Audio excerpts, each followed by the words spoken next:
Nah, setelah 16 tahun, saya memutuskan untuk berhenti. Banyak waktu karena memang di dunia usaha ini kan kita harus siap dengan perubahan. Di Sapi itu yang diuntungkan hanya segelintir orang, hanya para pemilik modal.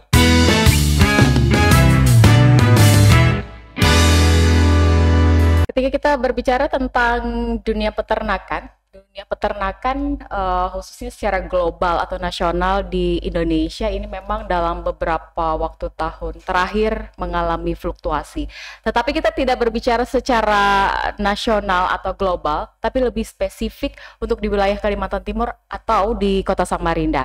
Nah, di Ngopi kali ini, Ngobrol Inspirasi, kita telah mengundang Pak Adung. Halo Bapak, apa kabar? Alhamdulillah. Sehat baik. Ya Pak ya? Sehat, insya Allah. Ya, jadi beliau ini sekali memiliki atau mengikuti beberapa organisasi. Ya. Salah satunya adalah beliau sebagai Ketua KTNA di Kota Samarinda, Ketua KTNA Kota Samarinda, dan juga sebagai Sekretaris HPDKI ya? HPDKI. Himpunan Peternak Domba Kambing Indonesia, Provinsi Kalimantan Timur. Domba Kambing Indonesia, Provinsi Kalimantan Timur, luar biasa.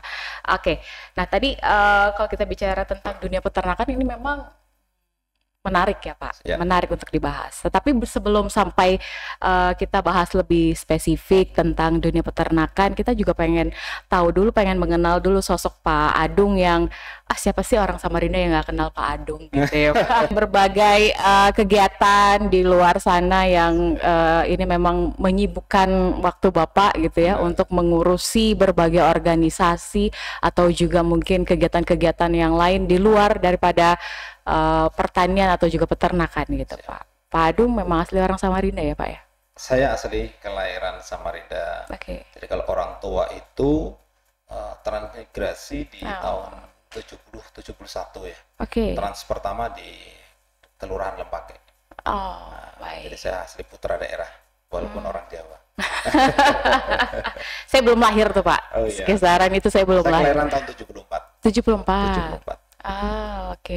Baik. Kemudian akhirnya kenal dengan dunia peternakan atau pertanian yang memang di Lempake itu kan banyak sekali ya Pak ya, lahan pertanian. Jadi Lempake ini memang daerah transmigrasi yang dulunya terkenal dengan pangannya. Pangan. Cuman seiring berjalannya waktu ke sini bahwa kemudian banyak lahan-lahan ini yang kemudian menjadi tidak produktif. Tidak produktifnya pertama adalah karena unsur alamnya. Ya kita tahu ya warga Samarinda dengan banjir yang selalu menghantui ya. Dulu-dulu ya. Bukan dia aja yang menghantui, tetapi banjir ini juga cukup menghantui warga Samarinda ya Pak ya. Terutama untuk kami sebagai pelaku pertanian. Betul. Yang berkecimpung di dunia pertanian pangan. Waktu itu bahwa banjir kita ini ketika masyarakat nanti sudah mendekati masa panen, kemudian terendam banjir kan pasti akan terjadi gagal. Betul. Nah ini akhirnya warga itu trauma untuk menanam kembali. Akhirnya lahan paran yang begitu luasnya dibiarkan terbengkalai, yang tumbuh adalah rumput-rumput liar. Nah, saya sebagai ketua kelompok tani, kebetulan di kampung saya juga sebagai tahun berapa Bapak menjadi ketua KTNA? Kalau ketua KTNA baru di Agustus kemarin ya, jadi ini baru masuk bulan kedua. Baik. Kalau di kelompok tani saya mulai tahun 2017. Nah, melihat potensi alam yang sebenarnya dulu adalah lahan pertanian produktif, kemudian tumbuh rumput liar, akhirnya saya berpikir bagaimana memanfaatkan kearifan lokal yang ada. Nah, bergeraklah saya di bidang peternakan. Jadi kalau cerita ini sedikit cerita ke belakang. Betul. Saya tahun 95 itu mendeokan diri ya, berhenti dari kuliah, bekerja. Kuliah waktu itu jurusan pertanian juga? Enggak, saya di Unmul, angkatan 93, D3 akuntansi. Dari akuntansi akhirnya stop beralihlah ke dunia pertanian ini ya Pak Adung. Dulu justru pertama saya di perusahaan distributor minyak goreng, kemudian 2 tahun saya pindah ke perusahaan finance di leasing. Jadi awal-awal tahun 97 sebelum krisis itu saya di dunia leasing selama sampai resign itu sekitar 16 tahun. Nah setelah 16 tahun saya memutuskan untuk berhenti, kemudian disitulah saya memulai kembali ke asal bertani. Nah awal yang saya gelutin dulu budidaya jamur tiram putih. Itu hampir sekitar 8 tahunan. ya lumayan menarik lah di sana. Nah, cuman itu di daerah Lempake juga? Di Lempake. Jadi saya nggak pernah kemana-mana. Saya tipe orang yang setia. Setia ya? Ya. Jadi ya dari situ saya berbudidaya jamur tiram, kemudian saya kumpulin teman-teman untuk kita buat kelembagaannya. Di jamur itu kita pernah mendirikan namanya Asosiasi Pengusaha Jamur Samarinda. Sempat booming kita. Tahun berapa tuh Pak? 8 tahun, saya mulai 2011, 2010, 2011 itu kami memulai perkumpulan itu. Nah, kemudian seiring berjalannya waktu, karena memang di dunia usaha ini kan kita harus siap dengan perubahan. Ya. Nah, rezeki saya mungkin sudah habis di sana, sehingga saya harus mencari komoditi lain untuk saya kembangkan. Jadi akhirnya terus menuntut diri ini untuk terus berpikir apalagi yang harus dikembangkan. Ya, Allah memberikan jalan saya itu pertama adalah ketika di jamur, saya diperkenalkan dengan yang namanya KTNA. Nah, saya diajak bergabung di KTNA waktu itu, masuk di kecamatan. Di KTNA ini kan tempat berkumpulnya para pelaku pertanian, perikanan, peternakan. Sehingga ketika saya mau ngapain itu saya sudah tahu, oh kalau saya mau ini, saya belajarnya dengan si A, mau ini saya belajarnya dengan si B. Nah, ketika jamur saya posisi menurun, nah, saya memutuskan untuk waktu itu adalah berpindah ke unggas, ayam. Di ayam saya sempat 1 tahun. 1 tahun main di ayam, ternyata luar biasa menantang. Nah, apa yang menantang? Di ayam ini biaya pakan kan cukup tinggi ya. Nah, cukup tinggi, satu itu. Kedua, kita kadang-kadang pakan ini kan masih tergantung dengan pabrikan. Nah, sehingga kita tidak bisa memutusin sendiri gitu ya. Berapa nanti harga pokoknya ini, karena kita tergantung dengan pihak ketiga. Nah, setelah itu akhirnya saya memutuskan untuk berpindah ke ternak ruminansia. Ya, sapi, kambing. Ya. Kenapa kok ruminansia yang saya pilih?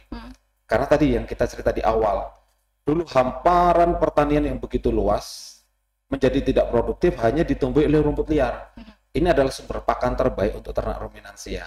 Artinya tinggal mengukur kekuatan fisik kita untuk mencarikan pakan. Ini pakan gratis, kan gitu. Iya. Nah, jadi ketika berbicara di dunia peternakan itu kan 70% itu yang akan sangat menentukan keberhasilan kita adalah tentang ketersediaan pakan dan keterjangkauannya. Nah, di ruminansia kita udah disiapkan oleh alam. Iya. Nah, ini yang sebegitu luas. Ya, benar. Berbeda dengan tadi yang saya cerita di unggas. Di unggas kita harus pakai pakannya, akhirnya beli. Nah, di ruminansia nggak seperti itu. Mulailah saya di situ beternak sapi dengan kambing. Jadi dari 5 tahun yang lalu lah saya memulainya itu. Nah, itu. Jadi seiring berjalannya waktu ke sini, ya alhamdulillah bisa membawa pengaruh positif ke teman-teman. Nah, kita mulai bertumbuh. Teman-teman yang ada di sana juga, warga-warga yang ada di lingkungan Lempake juga ya? Ya, ada di lingkungan Lempake khususnya. Nah, tapi kita lebih luasnya ya karena kita ya tadi itu kita ada di APDKI, ada di KTNA, akhirnya ini membawa pengaruh ke teman-teman yang lebih luas lagi gitu. Apalagi kalau kita bicara di peternakan ini kan tidak melulu hanya bicara di daging. Ada produk-produk turunan dan ada pilihan-pilihan di dalamnya yang bisa kita ambil. Jadi kalau bicara ternak misalnya kambing atau domba atau sapi gitu ya. Selain kita bicara di daging, berarti kita bisa juga bicara di produk turunannya. Ada susu, ada kotorannya, ada urinnya yang bisa kita manfaatkan dan semua itu mempunyai nilai ekonomi. Gitu. Ketika kalau kita kelola dengan baik. Betul. Jadi disitulah dibutuhkan sebetulnya kolaborasi dengan semua sektor. Jadi kita nggak bisa jalan sendiri. Betul. Yang kita lakukan. Karena tanpa ada kolaborasi atau sinergi itu dengan berbagai pihak, ya ini memang tidak akan terjalin dengan baik. Betul, ya Pak. Betul. Apalagi peternak domba. Nah, ini kan domba yang kita lebih mau angkat nih Pak. Karena memang menarik. Biasanya orang-orang kan taunya tuh kambing, sapi gitu yang dikonsumsi gitu ya kan Pak. Tapi sekarang domba gitu kan ya Pak Adungnya. Gitu. Tapi bukan mengadu domba yang gemes-gemes gitu ya kan Pak domba. Jadi memang domba kenapa saat ini menjadi lebih menarik, apalagi di beberapa bulan terakhir ya. Jadi kalau Mbak Lis cerita tentang domba ini, saya bawa cerita sedikit tentang domba yang kemudian kenapa kok domba saat ini menjadi seksi ya baik di dinas maupun di teman-teman petani. Karena domba ini sebenarnya di Kaltim awalnya domba ini dilarang. Jadi ada SK gubernur yang melarang untuk masuknya domba dari luar ke Kaltim. Kenapa kok dilarang? Karena di domba itu menurut akademisnya dia membawa virus MCF. Saya lupa ya kepanjangannya apa ya. Nah, virus ini dia lebih menyerangnya khusus kepada sapi Bali. Sementara Kaltim ini sudah ditetapkan di awal bahwa ini menjadi tempat pembiakan sapi Bali. Di awal program pemerintah ini. Jadi pemerintah melindungi program itu dengan akhirnya menutup masuknya domba ke Kaltim. Kami, HPDKI, Himpunan Peternak Domba Kambing Indonesia, untuk Provinsi Kalimantan Timur, terbentuk di bulan 11 tahun 2022. Artinya ini baru menginjak tahun pertama, baru mau ulang tahun yang pertama untuk Kaltim. Salah satu program yang kemudian akhirnya kami dorong adalah dilakukannya evaluasi atas SK Gubernur tersebut. Nah, jadi dan juga dari berbagai perspektif tadi ya Pak ya, memandang domba seperti ini dan segala macam lain. Dibandingkan dengan kambing ini kan buat kami ya, ini bicara di luar masalah ini membawa virus atau apa, tapi kami bicara tentang keuntungan kami selaku peternak. Domba ini memiliki beberapa keunggulan dibandingkan kambing. Dia mempunyai reproduksi yang lebih bagus, ketahanan terhadap penyakit juga lebih baik. Kemudian kalau kita bicara tentang ekonominya, domba ini lebih cepat panen daripada kambing. Ini kalau kita bicara syariat ya, di syariat Islam ketika kita mau berakikoh atau berkurban, kalau dengan domba usia 6 bulan boleh dipakai, sudah diperkenankan secara syariat. Tapi kalau di kambing itu harus nunggu 1 tahun dulu. Artinya petani akan lebih cepat untuk bisa memanen hasil peliharaan. Sampai di situ nanti kita lanjut lagi. Pak Adung, kita harus rehat dulu dan sambil menikmati kopi, ini persembahan dari SKP ya Pak. Suka minum kopi juga nggak Pak? Insya Allah saya sekarang jadi tukang minum kopi. Pas ya kalau begitu ya Pak ya Pak Adung. Oke, nanti kita lanjut lagi dan kita akan kembali usai jeda berikut.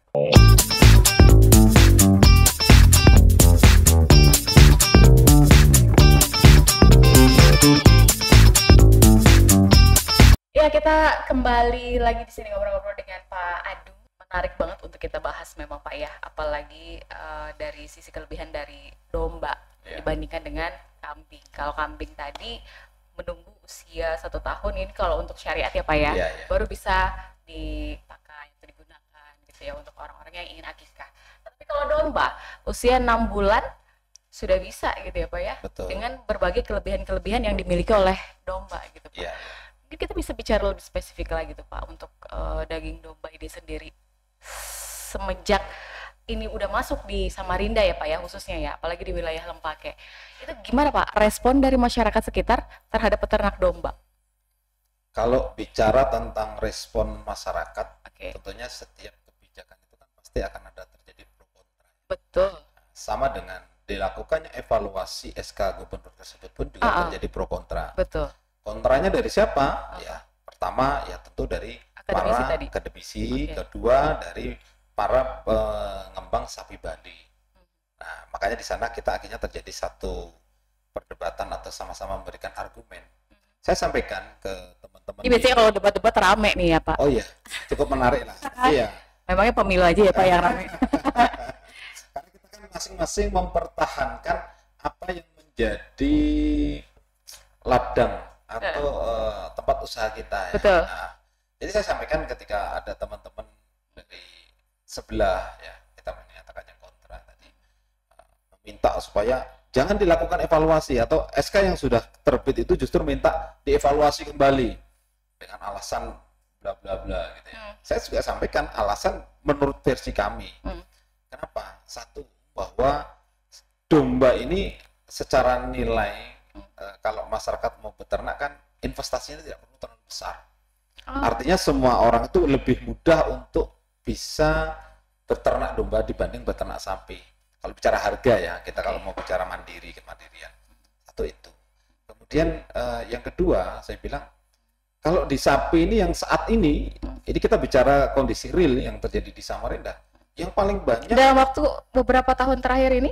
Saya bicara di 1 tahun terakhir lah ya. 1 tahun terakhir. Selama kami intens untuk mengawal perubahan di domba itu kan di 1 tahun terakhir ini. Dan alhamdulillah di ujung masa kepemimpinan Pak Isran Nur, SK itu sudah dilakukan evaluasi.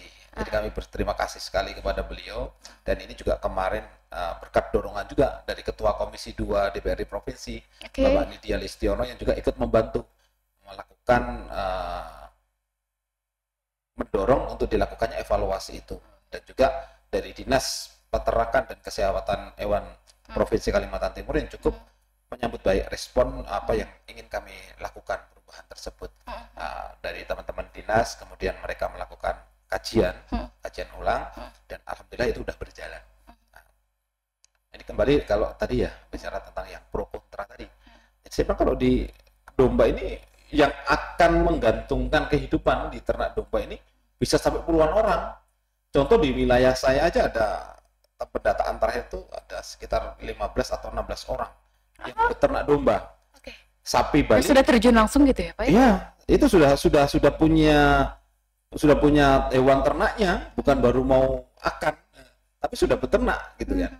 Sementara kalau di sapi ini yang saya bilang, yang bermain, yang mendapatkan keuntungan hanya segelintir orang, terutama para pemilik modal. Apalagi kalau bicara di Kaltim, Samarinda khususnya. Bicara Samarinda itu kalau sapi Bali hampir mungkin bisa dikatakan 90% lebih hanya sapi-sapi yang didatangkan dari luar daerah. Jadi di sini hanya penggemukannya aja. Iya. Kenapa kok mereka tidak melakukan breeding? Kalau kita di domba, kambing, kita concernnya adalah di breeding. Breeding itu pengembangbiakan. Nah, kalau di teman-teman sapi ini mereka hanya memenuhi kebutuhan daging di Samarinda. Jadi didatangkan dari luar, masuk ke Samarinda hanya untuk siap potong. Saya bilang teman-teman yang mereka kontra dengan kita atas evaluasi itu, di sapi itu yang diuntungkan hanya segelintir orang, hanya para pemilik modal. Tapi kami di domba, kami menggantungkan hidup ini bisa sampai puluhan orang yang beternak domba di sana. Akhirnya itu juga menjadi satu bahan pertimbangan mungkin buat teman-teman dari dinas, bahwa ini yang menggantungkan kehidupan banyak orang, ini hanya segelintir orang, hanya pemilik modal. Jadi akhirnya yang peternak domba ini memang memikirkan banyak orang gitu ya. Betul. Ya, makanya kami dari HPDKI, ya HPDKI ini kan Himpunan Peternak Domba Kambing. Saya ajak teman-teman. Sampai akhirnya terbentuk ini ya Pak ya, himpunan ini ya. Dan himpunan ini benar-benar membawa manfaat untuk orang-orang yang ingin memanfaatkan gitu ya. Peternak domba itu ya. Oh ya, peternak domba dan kambing. Walaupun juga ada beberapa teman-teman pelaku yang enggan untuk berkumpul di sana. Maksudnya nggak mau ikut di dalam perkumpulan ini. Ya nggak masalah, saya bilang. Tapi alasannya mereka tidak mau berkumpul ini? Bermacam-macam. Dulu saya pun juga begitu, Mbak Lis. Ketika awal-awal saya budidaya jamur itu kan saya nggak bergabung kemana-mana. Saya merasa sudah bisa hidup sendiri ya. Saya mandiri aja pokoknya. Jadi saya berpikir kalau dulu ya, kalau saya ikut perkumpulan seperti ini hanya akan buang-buang waktu, buang-buang tenaga, bahkan kadang-kadang buang-buang biaya. Karena harus ikut rapat, nanti ikut iuran dan sebagainya gitu kan. Sementara saya harus memikirkan pekerjaan saya. Tapi ternyata itu salah besar. Kenapa saya bilang salah besar? Dengan saya berada di dalam sebuah kelembagaan, teman-teman yang satu frekuensi ya, baik dulu di jamur maupun sekarang di dunia peternakan, ruminansia, saya bisa mendapatkan lebih banyak teman. Ya, kita meyakini bahwa banyak teman ini banyak rezeki juga. Dan kadang-kadang saya pernah juga saya ini dikomplain sama bahkan dari anak saya sendiri. Ayah ini jalan terus ke sana kemari gitu ya. Ya karena kebetulan sama saya keluarga dekat sendiri ya, Pak ya. Karena saya jarang di rumah gitu ya. Dikomplain gitu ya. Karena jarang kumpul sama keluarga. Ya. Kalau saya sebagai seorang muslim, saya bilang sama anak saya, ayah ini cuma kepingin mengabdikan diri, saya bilang. Kalau bahasa ada teman di P3S itu, mewakafkan diri kita untuk dunia peternakan. Ya artinya, ini mohon maaf kalau saya mengutip satu hadis dari Rasulullah, khairunas anfa'uhum linas, bahwa manusia yang terbaik itu adalah manusia yang bermanfaat untuk orang lain. Dan saya kepingin diri saya ini bermanfaat untuk orang lain. Saya nggak punya apa-apa yang bisa saya bagikan dengan orang lain kecuali pemikiran saya, kemudian inisiatif saya tentang bagaimana mengembangkan dunia peternakan dan pertanian. Hanya itu yang ingin saya lakukan, saya bilang. Artinya ketika saya membawa ketermanfaatan, berarti ayahmu ini punya nilai di mata orang lain. Saya bilang begitu sama mereka. Dan kadang-kadang apa yang kita lakukan ini tidak menghasilkan uang, tapi saya yakin bahwa nanti pada saatnya pasti akan mendatangkan uang. Kan begitu ya. Nah, jadi kadang-kadang kita, kalau teman-teman ini yang tadi yang Mbak Lis tanya, kenapa kok mereka nggak mau ikut bergabung di HPDKI atau di KTNA gitu ya. Karena mereka berpikirnya mungkin seperti saya dulu, habis ngabisin duit, nggak ada manfaat. kita tidak akan mendapatkan manfaat yang langsung ketika berada di sana. Mungkin pada saat itu pikirannya masih belum terbuka ya Pak ya. Bisa karena jadi. mungkin keasikan dengan kemandirian dengan kerjaan itu sendiri, dengan mandiri itu sendiri, hingga akhirnya mungkin ntar aja lah ikut-ikut yang begitu. Betul. Tapi ya itu pilihan ya. Yang pasti apapun yang kita pilih pasti akan mengandung konsekuensi. Tapi saya juga setuju tadi kalau kita ini sebagai manusia memang harus memberikan manfaat untuk orang lain. Iya, harus begitu. Dan saya merasakan saat ini ketika kemudian saya tergabung dalam beberapa kelembagaan, pertemanan saya dengan banyak orang itu juga akhirnya mempermudah langkah-langkah saya. Jadi saya akhirnya dipertemukan dengan orang-orang yang akhirnya juga menginspirasi diri saya. Nah, contoh bicara sekarang di dunia sesuai nih ngobrol inspirasi. Contoh sekarang di dunia peternakan ini ya, di HPDKI. Teman-teman kami yang tergabung di HPDKI ini unik-unik. Maksudnya latar belakangnya. Ya. Kalau Mbak Lis mau tahu, ketua HPDKI Samarinda, kalau Kaltim itu memang peternak murni ya, orang Sangatta yang jadi ketua ya untuk HPDKI Kaltim. Untuk HPDKI Kota Samarinda itu ketuanya adalah dokter spesialis paru manusia loh ya, bukan spesialis parunya kambing atau domba. Atau domba ya, iya, dokter spesialis paru. Tapi dia tertarik dan dia bermain di ternak kambing domba. Dia jadi ketua. Nah, bendaharanya itu Pak Hadi Saputro. Kalau mungkin itu di Samarinda cukup dikenal. Namanya pernah dengar warung soto Lamongan Pak Eko yang depan rumah sakit umum. Itu saya sering makan situ, Pak. Nah, itu adalah bendahara untuk DPC Kota Samarinda. Dan beliau ini salah satu inspirator saya. Kenapa? Di kandang beliau ini sekarang bukan hanya produksi kambing atau domba, sekarang juga produksi susu kambing. Jadi kalau Mbak Lis mau coba susu kambing, ya nanti boleh nih. Mohon maaf Pak Eko kalau nanti saya nawarin Mbak Lis datang ke sana jual nama saya gitu kan. Bisa ya Pak. Atau Pak Ekonya nanti kita undang ke sini. Oh boleh, Pak Ekonya diundang ke sini boleh. Bawa aja produk susu kambingnya. Betul. Domba nggak ada belum? Kalau domba jarang yang diproduksi susunya ya. Okay. Nah, saya kurang tahu ini ya. Tapi kalau ngomong agak jauh dikit, domba itu kan apa ya? Putingnya kan agak kecil ya. Kalau kambing itu kan lebih mudah untuk merahnya. Tapi mungkin ada faktor lain. Dagingnya aja kali ya Pak ya. Nah, domba lebih kepada daging. Dagingnya. Lebih kepada daging. Ya, kalau produk turunan yang lain ya hanya di kotorannya aja yang kita kelola. Nah, contoh lah di kandang saya itu kotoran domba maupun kotoran sapi itu semua terkelola dengan baik. Bahkan bisa dikatakan saya lebih banyak makan kotorannya daripada makan domba atau sapinya gitu ya. Sampai di situ kita tahan ya Pak. Siap. Jangan lupa ingatkan saya untuk tadi kotoran domba ya Pak. Iya. Bapak konsumsi. Saya penasaran jadinya pasti juga penasaran juga. Kenapa harus mengkonsumsi kotoran domba? Ya. Ada apa di sini? Oke, kita lanjut lagi dan kita harus jeda dulu. Ya,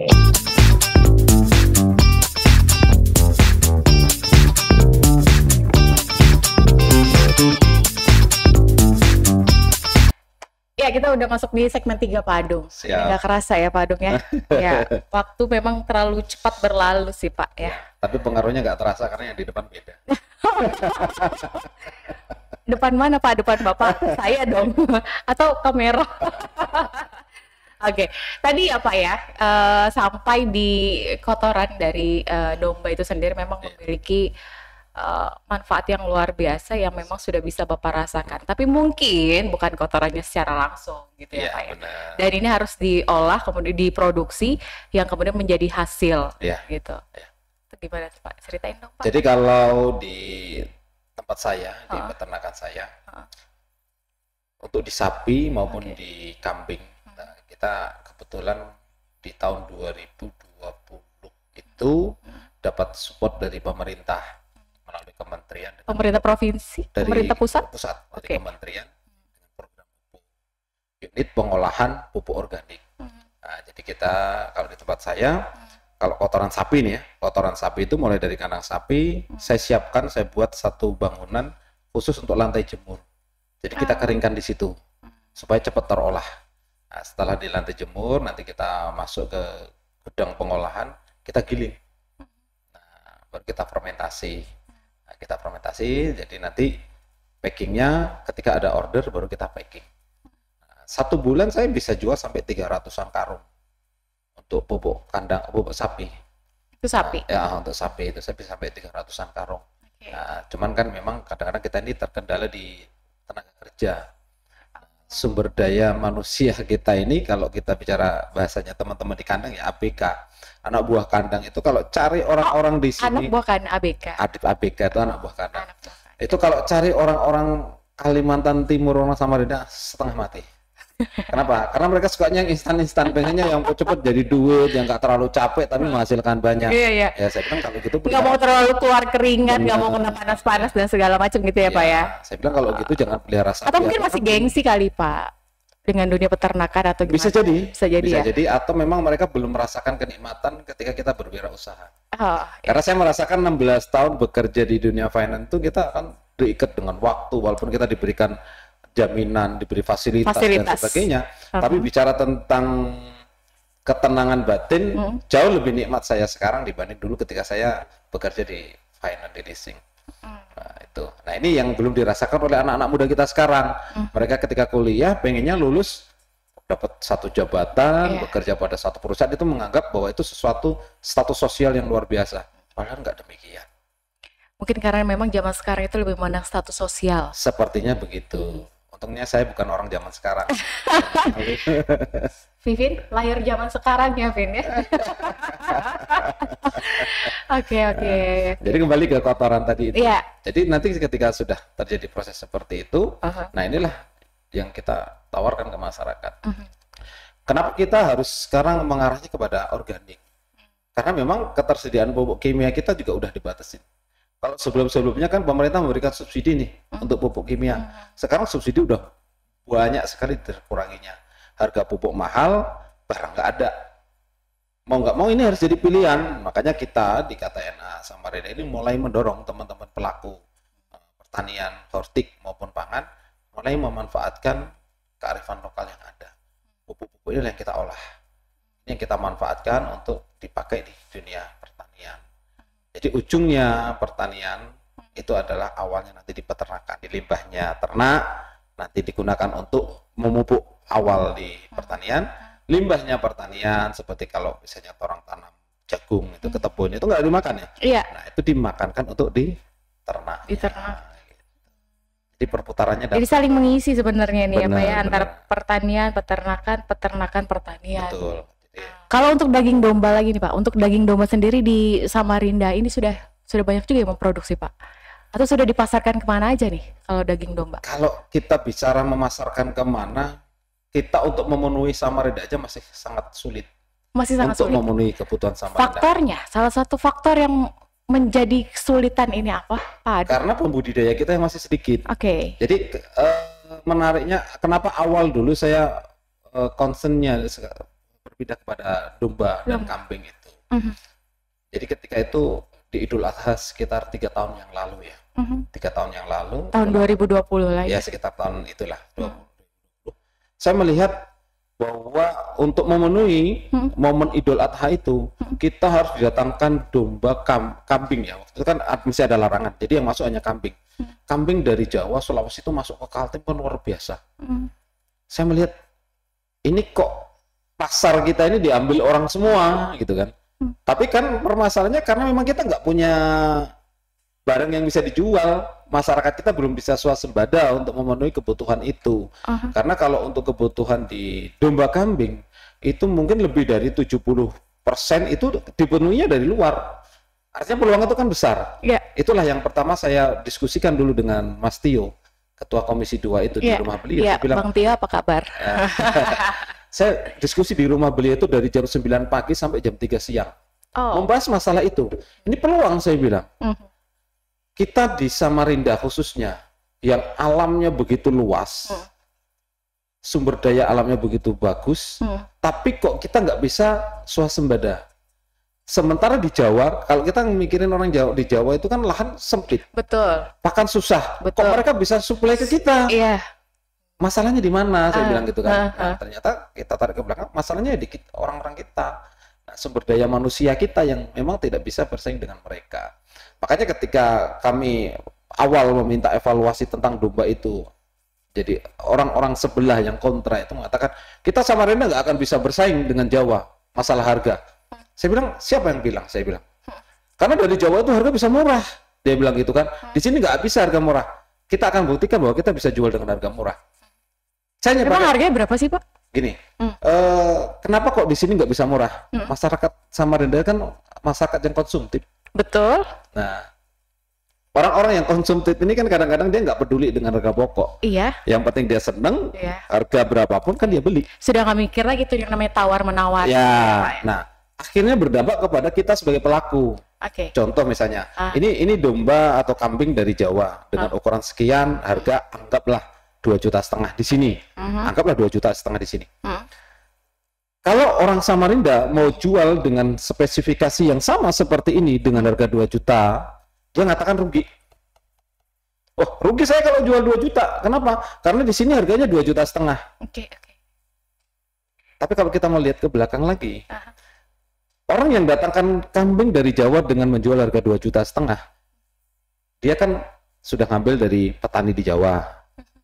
Artinya sudah ada harga pokok produksi dari si kambing itu sendiri.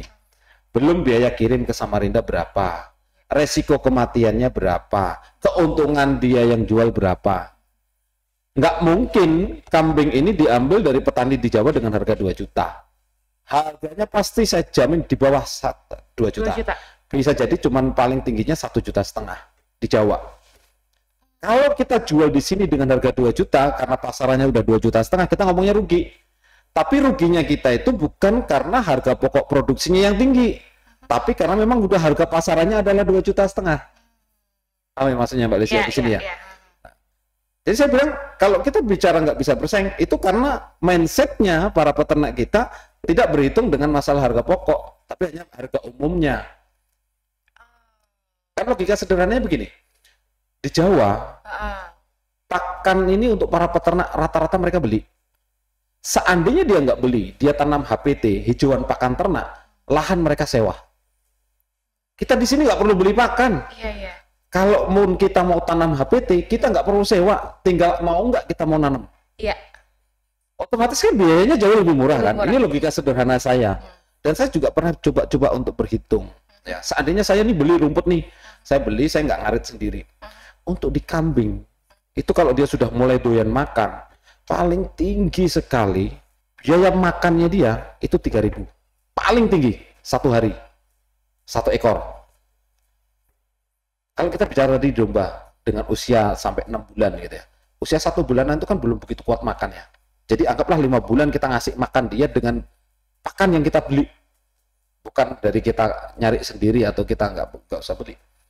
Kalau satu hari 3.000, berarti dalam 1 bulan kita butuh biaya untuk pakan adalah 90.000.